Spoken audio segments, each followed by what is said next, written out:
Harris.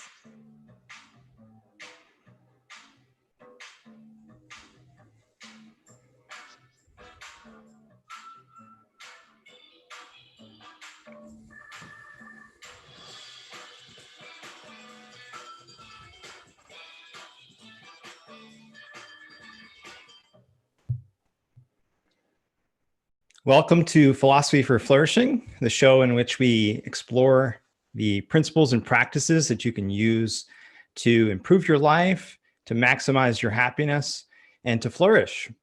I'm John Hersey, and today I'm speaking with Ellen Kenner. She's a clinical psychologist. She's co-author with Dr. Edwin Locke of The Selfish Path to Romance, and she also hosts another show on happiness called The Rational Basis for Happiness. Thanks so much for joining me, Ellen. Oh, thank you for having me, John. So today our topic is gratitude. And I think I should just take this opportunity to stress how thankful I am to have you on the show and to have you as a friend as well. I first heard of you when I went to a conference and saw you speak. And shortly thereafter, I bought your book, The Selfish Path to Romance.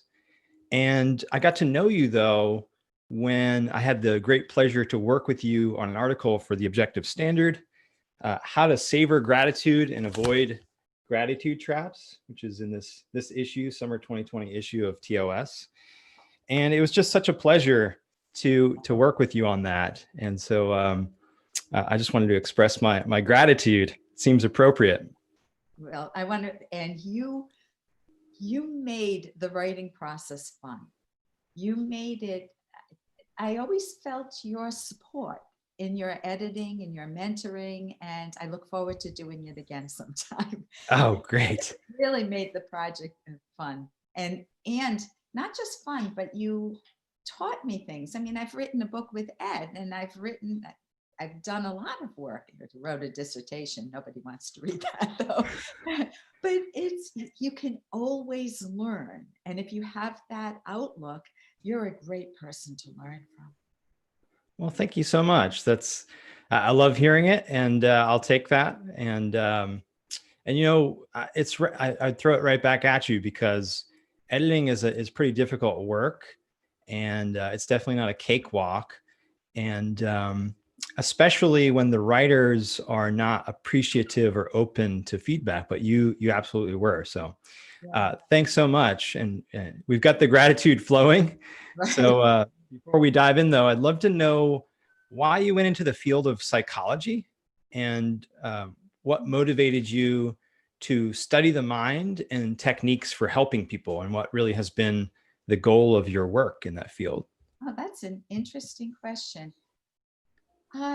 Definitely, I always knew that there was something screwy in my life, something very confusing, because I wanted to be a good person, but I didn't know what good meant. And so I would more often, even though I had a wonderful life, you know, I was a very good student, I felt that good was pleasing others. I always felt that. And so my focus was I would do some things for myself, but even at a younger stage, I remember I wanted to take ballet classes. And I knew that they cost $5, and I didn't think I was worthy of it. And so I quit after the first or second class. I was a little kid. And so you learn those lessons, we call it baggage now, old baggage, but you learn those lessons very early on that you don't have a right to your own life. And so how did I get into psychology? I ended up discovering Ayn Rand after I was out of college, Brown University, and my jaw dropped. I saw her on Donahue. I read The Fountainhead, Atlas Shrugged, and everything else she wrote at the time. And I just discovered unearned guilt and the fact that it is my life, and that doesn't mean you're a mean person. You express gratitude, which will be our topic, right?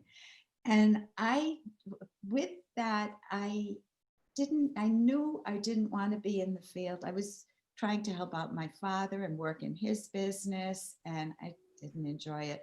By the way, it was making handbags, patterns for handbags, designing them, Interesting. but it wasn't my interest. I had questions. I got married. I wanted a good marriage. It's like, how do I have good relationships with people? How do I raise my kids? How do I have a good relationship with myself? That was the hardest one. So after I read Ayn Rand, I went to a conference that said, I want to become a philosopher. And two people I spoke to, one was Mike Berliner, said to me, why don't you go into psychology? It's applied philosophy. And then I got a letter from the Philosophical Association saying, by the way, we want to let you know you can go into this field, but you'll never have a job. This was a professor. What a letter. I have a job, but there's no great job opportunity. So then after you read Ayn Rand, that doesn't tell you how to apply it in your life. So if I may, can I give you two examples? Please. Yeah, please. Yeah. So the first one was my daughter was taking dance classes. Remember, I loved ballet, and I would dance privately to the musicals, My Fair Lady or West Side Story, but I closed the door in my bedroom and danced with a pretty slip on. I had a very pretty slip, and I hid my values. I wanted to come out of the closet. I wanted to own my own life, my own choices, without being mean to anyone else. So my daughter's taking jazz, tap, and ballet and loving it. I take an evening jazz class. My dance teacher tells us fast forward, we're going to be in a recital. I pointed to we were playing some music. I said, oh, Gloria Estefan, turn the beat around. I love this music. And everyone in the class said, let's use this for our recital. Then we were looking through a catalog. I said, I love this sexy outfit. And people said, yeah, that's really sexy. I got my outfit without it being against anyone else. I loved it and the music. I got on stage to perform. My family's all sitting in the front row. Guess where my focus was? On the music, I hope. Music. I was so immersed in it that when they accidentally threw that fake smoke on the stage, it was supposed to be for the next act. I said, this is the coolest thing. People said that they love watching me dance. Everyone else was screwing up around me with the smoke. I didn't see my family. I just was in my world. And I said, I get what Ayn Rand is talking about loving your life, loving your values, owning it. And that for me, it was, I learned, and people loved it. It was win-win. One woman, I didn't know her. She was a mother of somebody else who was there. And she came up and said, I took video of you. It was so fun to watch you. And I never got that video, so I never got to see it. So that's one example. The second one was, what do I want to do for a career? And my father never wanted me to be a doctor for good reasons. He said they don't have a life. And when I said, I want to go into psychology, and people said, you'll never get into grad school. They only take 6 students a year in Rhode Island. I wasn't planning to move. And I studied like I've never studied before. For my grad recs, I blew them out of the water. And before with my SATs, I was decent, but not fabulous. And I gave myself 5 years to get in. I learned that from Ayn Rand, that, set a reasonable expectation. And the first year I didn't get in, didn't faze me. I called them up and said, what do I need to get in next year?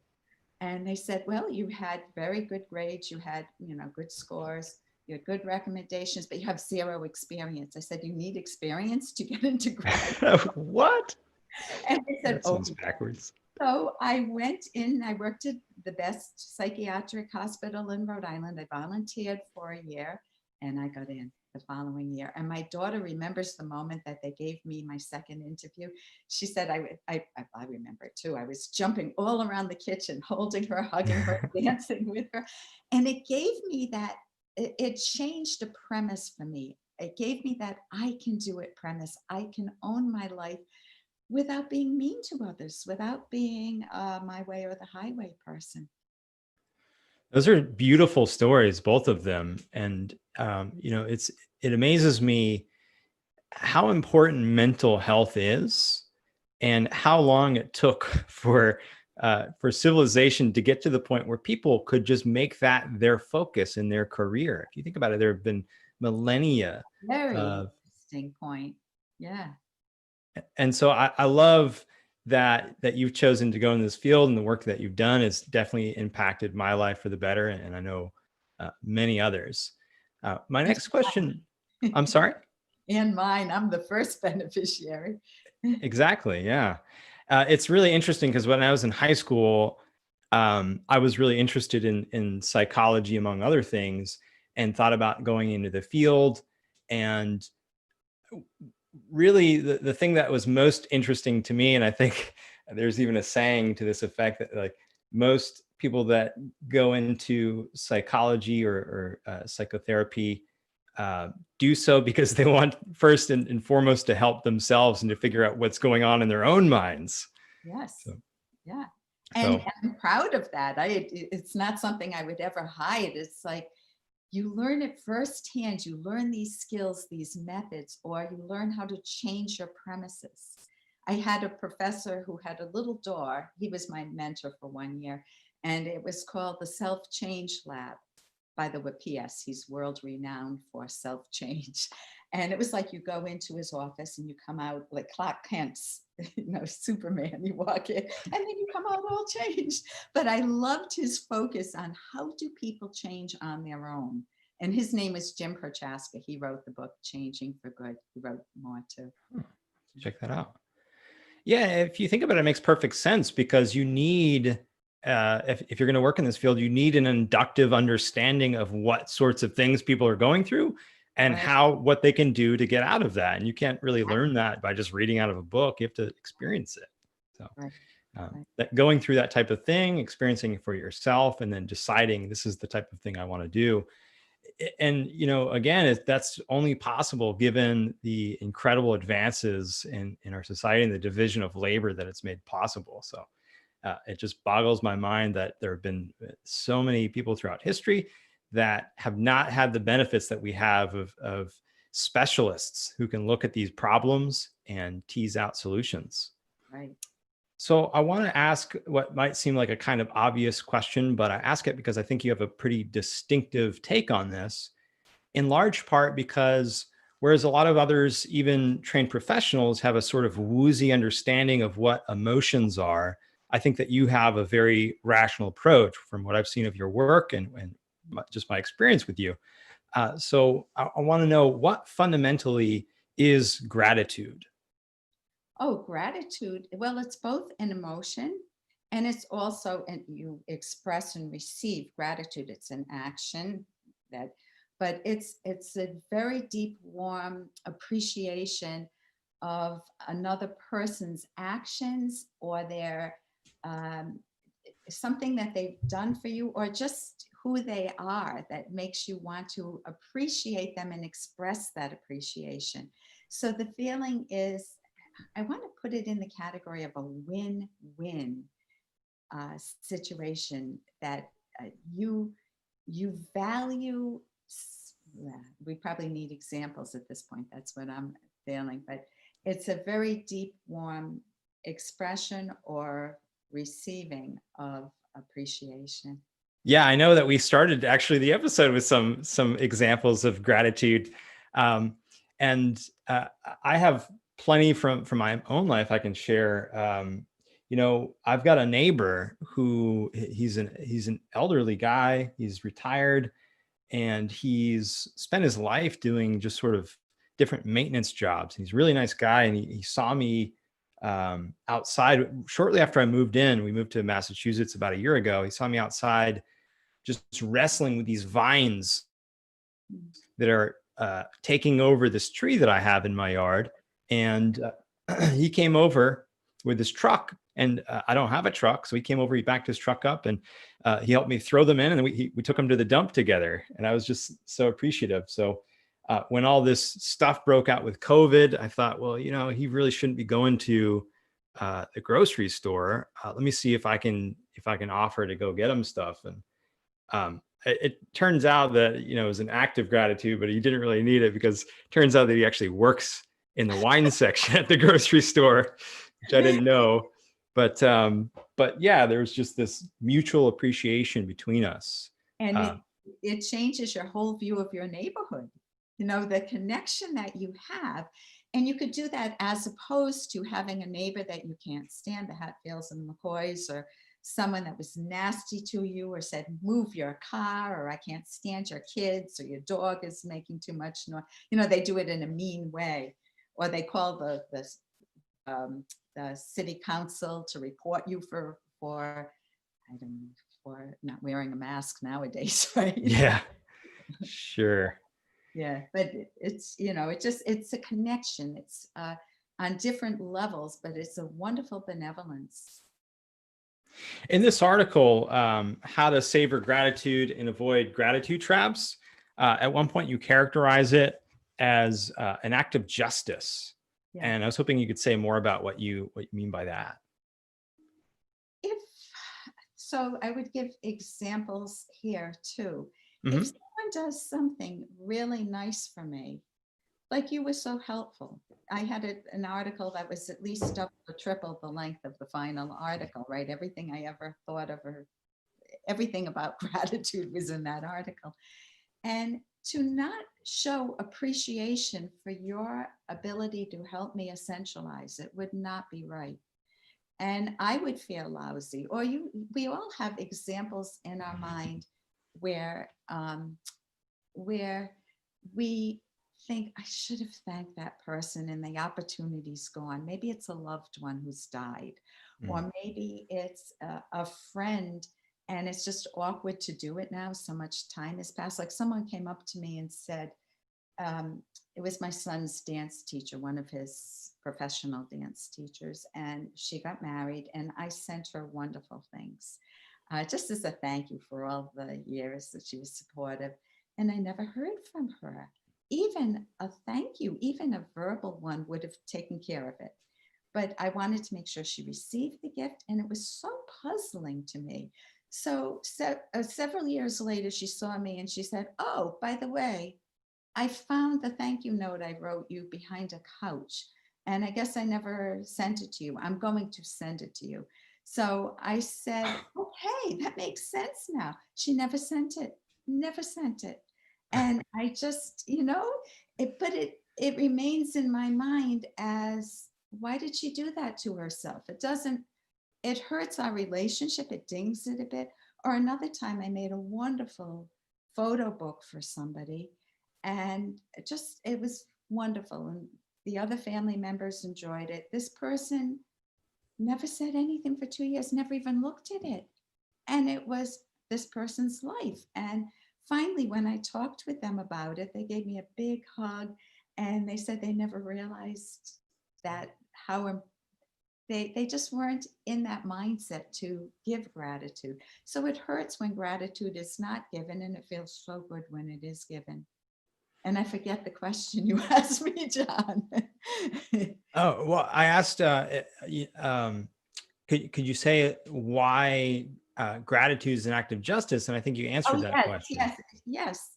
Yeah, I mean, you're given something, and perhaps we're going to talk more later about what happens when you get something that you don't really value. But if it is something that you value, then it really is just an act of justice. It's to a express. win-win spiritual trade.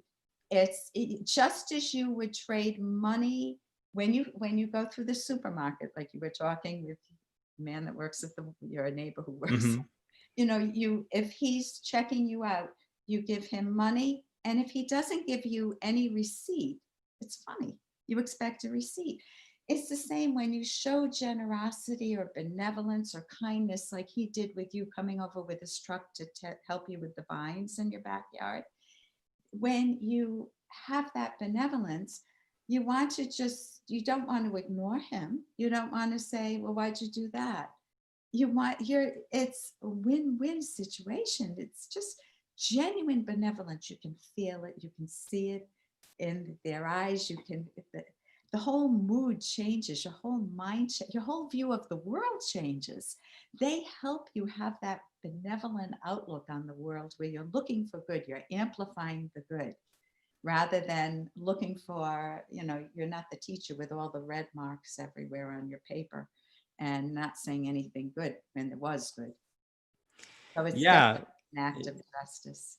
Your stories remind me of somebody that helped me a bit in my career several years ago, and I have just suddenly an urge to reach out to this person and just tell them how much that meant to me. And I feel like maybe I've done this to some extent in the past, but maybe not enough. So I have, and there, it's weird because I don't think that it makes sense to think of gratitude as, well, I've got income and debts and I've got to sort of like balance the checkbook. It's not so, it's similar to that, but it's in a spiritual realm. And It's a spiritual realm, and your mind is keeping track.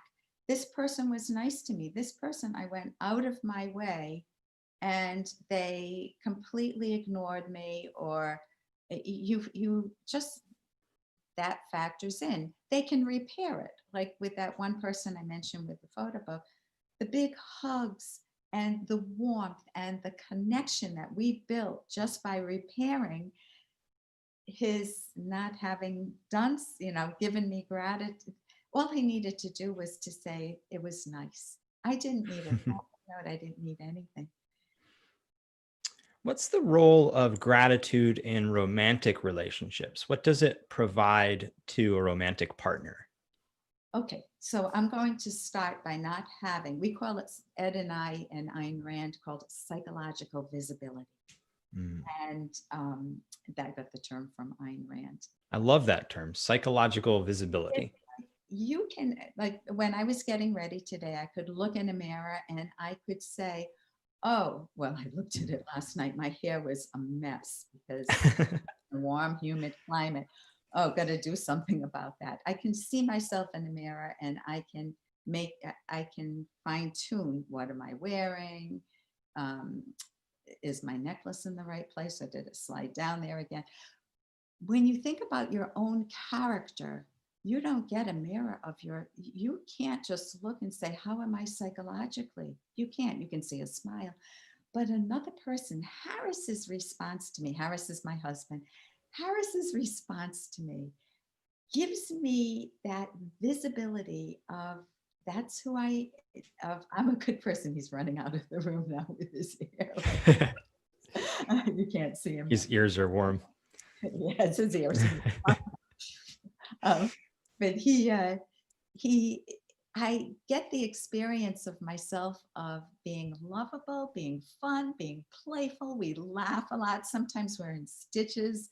We just, and he gets that from me too. So it's a psychological mirror when he tells me what he likes about me, when he recognizes, like when my daughter was, I put this in the article on Savoring Gratitude in TOS, the objective standard. But when my daughter was coming to visit and I had to baby proof my house for a 2-year-old, and our house had knickknacks everywhere. And I did such a wonderful job of setting up toys, setting up the house as if my kids were still young. And I loved doing it. And at the end, they came, they stayed for a week. I played with my grandson. I loved watching him. It was such a wonderful immersion into watching him figure out how doorknobs work, reading to him. And then at the end, when they left, I was glowing. And my husband said to me, "You are amazing." And he didn't even give me any specifics. I didn't need them though, because I knew what I had done and I got that visibility. You were amazing with our grandson. That's what he said. And it just, and I do that for him too. And we're both very good at that. And it makes it a wonderful atmosphere wherever we are in our home, to have that emotional connection where we know we both got each other's back, we both love each other, and we share what we feel about each other in wonderful ways without being phony at all. He'll tell me, your hair looks like, Fill in the blank. we both laugh. I look in the mirror and say, yeah, it does. It doesn't right now, but it will when I go swimming. But he Yeah, says we do it playfully. It's all playful. I love it. It reminds me a lot of an exercise called State of Our Union that I learned from John Gottman, his course, The I Art love and John Science of Gottman. Love. Oh, Yeah. you've heard of him. Good. I've heard of him. I've taken courses, and his wife, Julia. Yep. Of course you have. So maybe you've heard of this exercise, State of Our Union. It really helped Rose and I with our communication in our relationship. It's a 3-part exercise. I've written about it, so I'll just refer to people to there or to Gottman himself. But the first part I think is relevant here. And the first part is to give each other 5 appreciations. So we do the entire exercise on Sunday mornings during breakfast. And we just start with 5 things that we appreciate about each other. And so, for instance, this last Sunday, Rose gave me a lot of support making a big financial decision to invest in something that I thought was important. She really supported that decision. And I let her know that I really appreciated that because it was a difficult decision for me to make. So it reminds me of this exercise. I'm wondering if you have techniques or standing orders that you use, or if this is just so automatized at this point, or what sorts of things that you might advise people to try if they want to practice gratitude on a regular basis and make it a part of their lives. I think what you're doing is you're building a habit of mind. You're building that outlook on the world where when you experience where you experience gratitude. So when I feel that someone has done something nice to me, I have that phrase, and currently it's morphed into see something, say something. They say that at the Love airport. that. You terrorists say so. And it's if you see good and it goes through your mind, that was really sweet what that mother did for the child on the swing.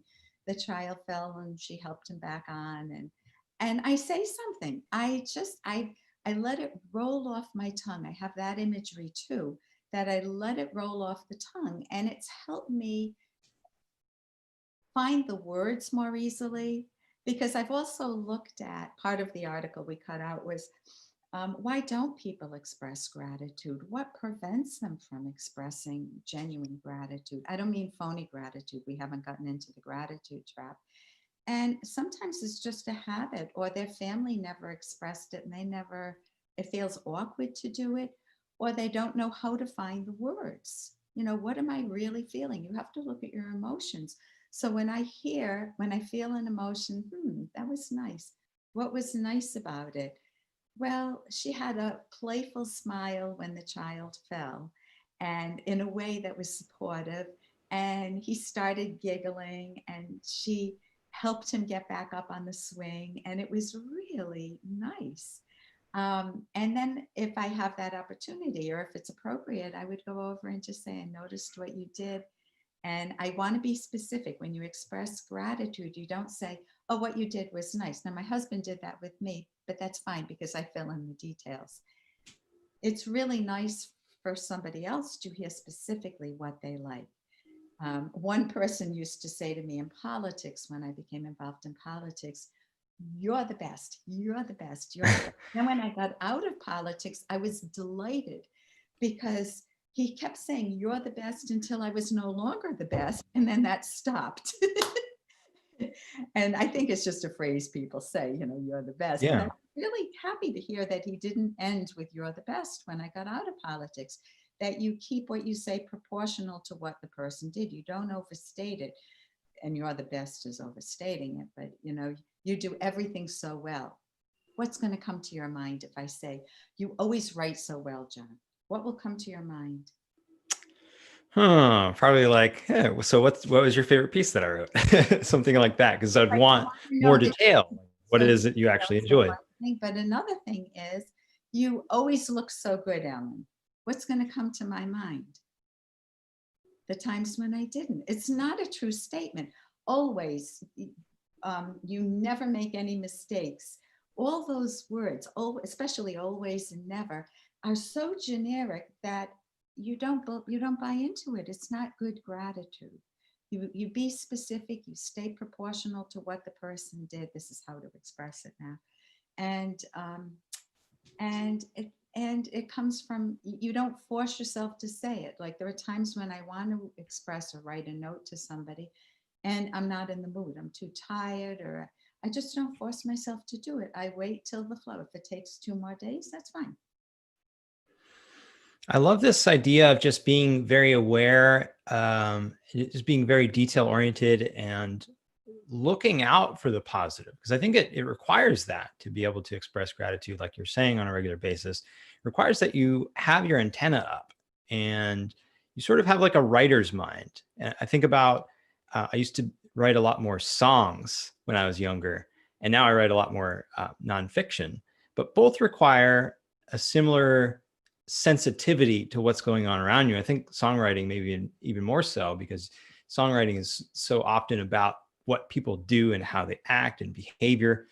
So I like this idea that getting in the habit of expressing gratitude requires you to tap in on a regular basis to the positives that you see around you. I think that's such a nice and healthy thing. And it's a habit, because most of us are, what did my kid do wrong? I love Adele Faber and Elaine Mashlis. They say, catch a kid doing something right. It's okay. That's Praise cool. the good. Yeah. Yeah, and it's a wonderful parenting skill when you look at your kids and you see what you like, what something that they're doing. You don't do it in a phony sense. It's just, see something, say something. Let it Yeah. roll off. See something good, say something. Say what you're experiencing, how it makes you feel, what you're observing. You say what you observe, what it's doing for you. I saw that you, what do you want to do with the kid? That you helped your brother learn, you're helping your brother learn the alphabet. And it was so fun to watch you. I'm expressing my feelings and you guys are building a nice connection. Or you've been supportive of one another. So I also try to name the deeper value that is there.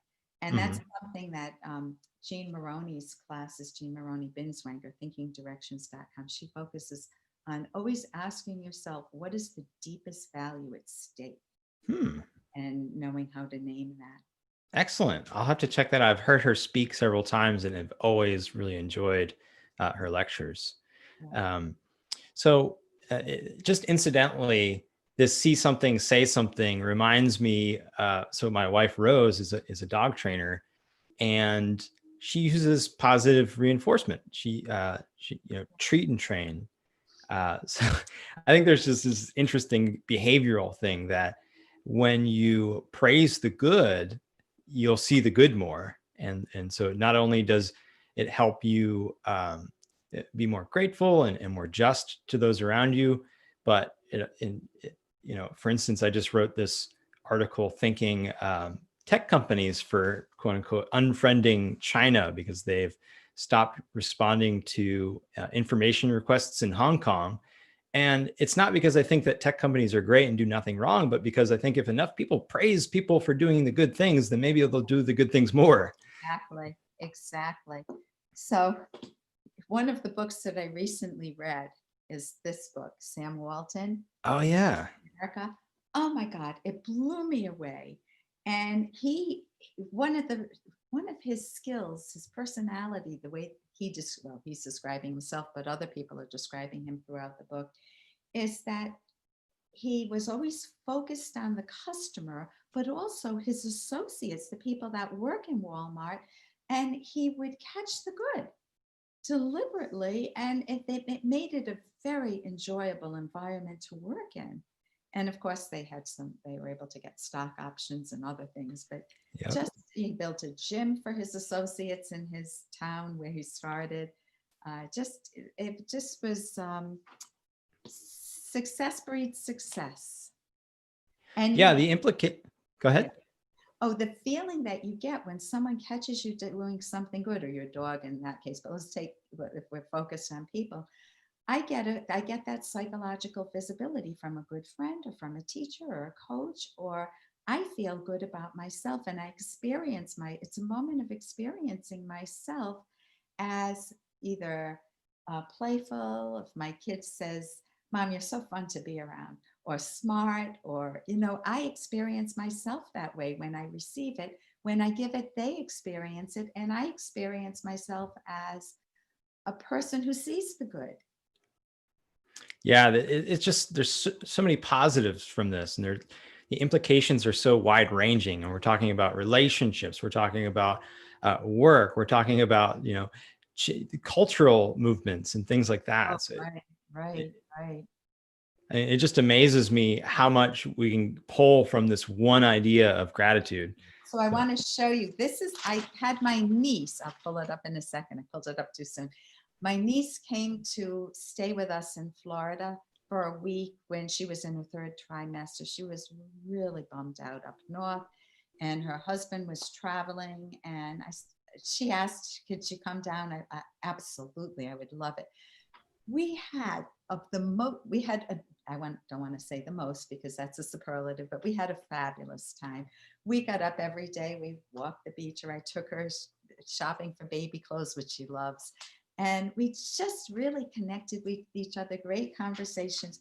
When she left, this is the thank you note I got. Oh, wow. So for people who are hearing this on the podcast, Ellen is holding up must be like 3 foot long by 2 foot wide piece of paper written with like markers or crayons or something. Thank you so much for your amazing hospitality. There isn't a large enough piece of paper to thank you enough. Then she has her daughter. I bought her daughter a cute little ice cream pajamas that her daughter loved. And she just teaches her daughter how to show gratitude here. Her daughter drew this picture because she was too young. She was pregnant with her second child. But it just, something like that is not your normal thank you card. It doesn't have to be a normal thank you. It can just be the words thank you sometimes.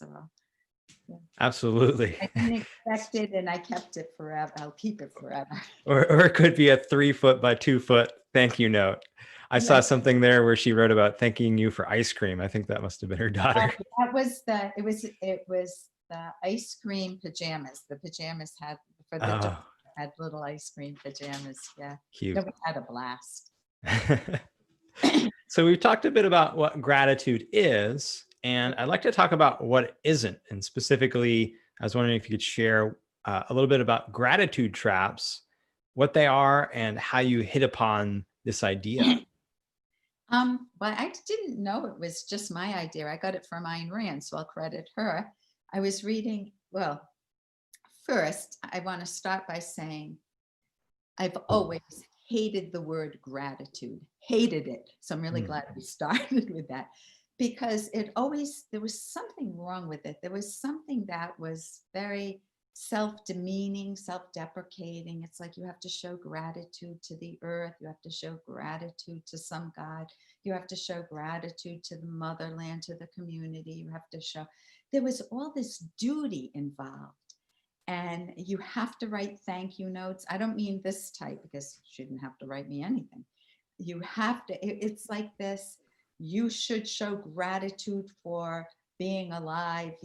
And it just reeked of, I didn't know have the words for it. And so the word gratitude and Ellen didn't go together at all. I just hated the word gratitude. And then I thought, but there is something good in it. And that was the mystery. I had to untangle it because I love receiving gratitude. I love giving gratitude. So, but I don't like the word. So what is wrong with it? And then I discovered, when Ayn Rand identified that words hold all your examples, and the examples that gratitude held for me were some really positive examples, but more negative ones. And Mm. so these two are water and oil. They don't mix. You can't have a parent saying, you should show me gratitude for everything I've done for you. Or in the example I used in the book, after all I've done for you, who wants to express gratitude to that person? You know, if someone is trying to trap you into gratitude. And I thought of examples in my own life, the part I hated of gratitude, of people who would either give advice that was unwanted, unsolicited, gifts, or help that was unsolicited. You know, that meddlesome, my clients would come in, my mother-in-law can't stand her. You know, she comes in, she takes over, she gives me advice on how to raise my kids, how to keep the kitchen, how to cook. And it's, and I'm supposed to thank her. I don't even want her in the house. Or someone that's just giving gifts and like, I've got that politician in my pocket, you know, he owes me, Mm. he owes me Yeah. big time. And so there was a real dirty underside. And in order to clean up gratitude, I realized that they're not the same thing. One is manipulativeness, Mm. or what we call about misplaced benevolence. If someone's trying to help you, you don't want the help, and you don't have the courage to tell them you don't want the help, Mhm. right? Uh, the mother-in-law's helping you, saying, Mom, I would rather you sit and play with the kids, and I'm going to cook. We do things differently, and I like my way, and I know you have your own way. You know, there are very tactful ways you can handle those situations. So the trap is when someone deliberately, manipulatively, or even misplaced, but I don't let them off the hook completely, Mhm. tries to make you feel indebted to them. You owe them. It's not a relationship of equals, but it's a one down relationship. I did this for you. Now you're going to do whatever I want for you, and there's no way you can repay me because I won't let you. You're always going to feel one under, and so you give huge gifts that are out of proportion to the situation that just don't make it. And if someone gives me a gift that's too much, guess what I do now? What? I return it. I just say, thank you so much. And I think we'll have a healthier relationship. Or this isn't exactly what I would ever use. Or so the trap is a way of manipulatively trapping you into feeling less than. And what fuels this? What would keep a person feeling less than? Oh, I never can repay this person back Mm. for all they did for me. Now that might be true, but let's say it isn't. Let's say that a parent is cruel, but they do things for you, and they just expect you to do whatever they want in a heartbeat, no matter what age, whether you're young or whether you're, 30, 40, 50 years old. They expect you to be at their beck and call. What do you do? What holds you there? Why can't you speak up? What force is so strong that it wouldn't allow you to speak? Well, you mentioned sort of a sense of duty, and I think that definitely ties into the answer here. So let me throw this question back to you. So, yeah, what is it that's going on that is keeping people um, uh, from being completely honest about how they feel in these situations? Exactly. You can be tactfully honest. Hmm. No, that's a whole skill. You don't have to say, I'll tell you a thing or two. But what keeps us from being polite, writing a thank you note when we feel nothing of the sort, or showing appreciation that's phony? Thank you so much. You can see it on my face, right? Mm, Thank you so yeah. much. Bless your heart. Bless your heart. God bless you. Or yes. Um, and it's phony. It rings untrue to all of us. We see it in people's forced smiles. I have a wonderful forced smile because I practiced it. And it comes from your deepest ideas about yourself and your relationship to other people. And that it's when you place others above yourself. Others are more important. Others are more valuable. And how can you hurt others' feelings? They count more Mhm. than your own feelings. And there's a word for this, but it gets all discombobulated in our current culture, otherism. And Mm. put it in Latin, it's altruism, which has a good name. It's like that benevolence. So it's like gratitude. It's got this wonderful feeling of benevolence. But otherism, the beneficiary of all your actions is other people. And you can't do for yourself unless you kind of sneak it in on the side, like me doing ballet behind or dancing to Broadway musicals as a little kid behind the door. I had to hide my values because I bought into the idea in a secular family. I bought into it, doesn't matter whether it's religious or not, that other people were more important to me. And I take ownership of that. You know, it's hard to disentangle it. And I have empathy for myself as a child too. But it is hard to get rid of that idea that others count more than you.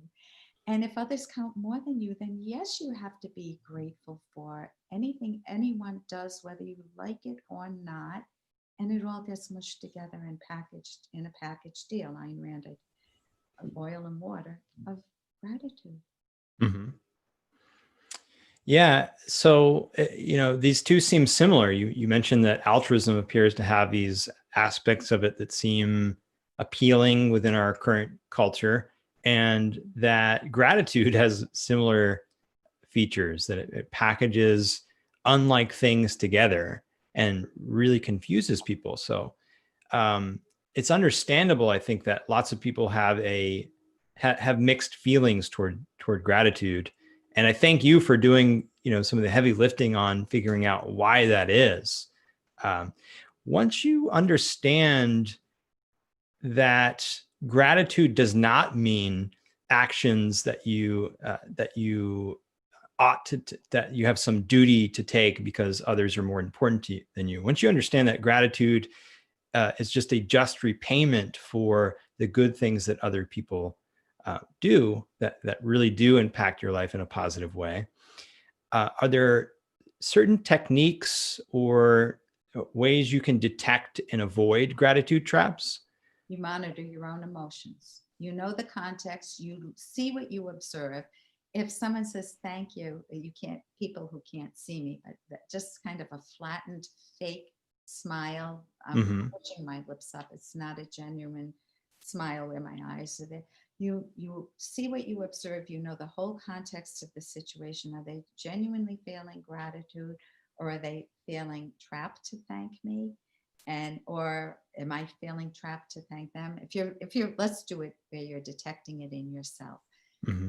You feel the need culturally to express gratitude, but you don't feel it. You don't like the person. Oh, that was a great, you took their class. They say, what was this? Did you enjoy this class? And you think, I didn't enjoy it at all. What do? Oh yeah, it was a great class. Keep up the good work. What have you done to your own integrity? What have you done to it? And how have you helped them? They're not going to ever change and improve themselves. And if do they genuinely want feedback or not? You need to detect the trap. If someone gives you gifts that are too expensive, for another example, someone gives you gifts, as I said, you say, I'm feeling really awkward. I feel like I need to repay them back in kind. They gave me $300, $500. I don't know, people don't, but they gave me, let's say my sister gave me something for $500. I have great relationships with my sisters because you mentioned it. We're honest with each other. But say they gave me something and I say, well, I should just thank them and just do the polite thing. And now what do? I owe them. How do I repay them? And my mind has to keep focusing on this unpaid debt that I didn't even want this thing they gave me. And, how do I ever repay them? And I try to, but then they give me something else because they want to be top dog. So I give them something and then I'm putting my hands above one another. And so you need to detect that and just say, stop. I don't play this game anymore. I don't play the duty game. I don't play the gratitude. I feel trapped into gratitude. I need to speak my mind. I need to say, thank you for the thought. You don't even know where the thought comes from, but I appreciate that you gave me this. It's not something I want right now, or I would prefer to buy it for myself because it feels awkward coming from you since it costs so much. And we'll have a better relationship that way. And I love our relationship the way it is. And they'll appreciate your honesty, or that's what I found. People will appreciate because they're in the same position many times in their own life. Everybody is. How in your own life has disarming the gratitude trap, how has that improved your life uh, or if not your examples from your own life, from those, uh, from other people's lives you've brought this up to? Oh, I have one small example. This was early on when I didn't even have the words gratitude trap. Oh, I think I forgot to mention it was in Atlas Shrugged where one of the villains says, I want to trap you into gratitude. Or no, one of the heroes says to a villain, how many people do you want to trap into gratitude? That's paraphrasing it. And then in that same section, very nearby, it's, you gave me the gratitude that I could use for a lifetime. And I thought, two different meanings of gratitude. That's it. Ayn Rand nailed it.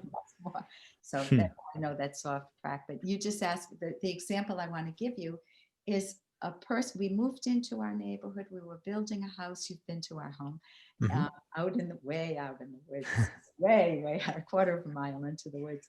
And we were building a lot by ourselves, and the inside anyway. And a neighbor came and gave me something she had made. It was a wreath that I knew took hours because I had made one myself, Oh, wow. and it probably a day, a wreath, a handmade wreath. And I looked at her, and her name is Mary, a lovely name too. And I said, Mary, we were just getting to know. I said, if we knew each other better, I would love to get to take this. I know how much time went into this, and I feel awkward taking it. I want us to connect differently.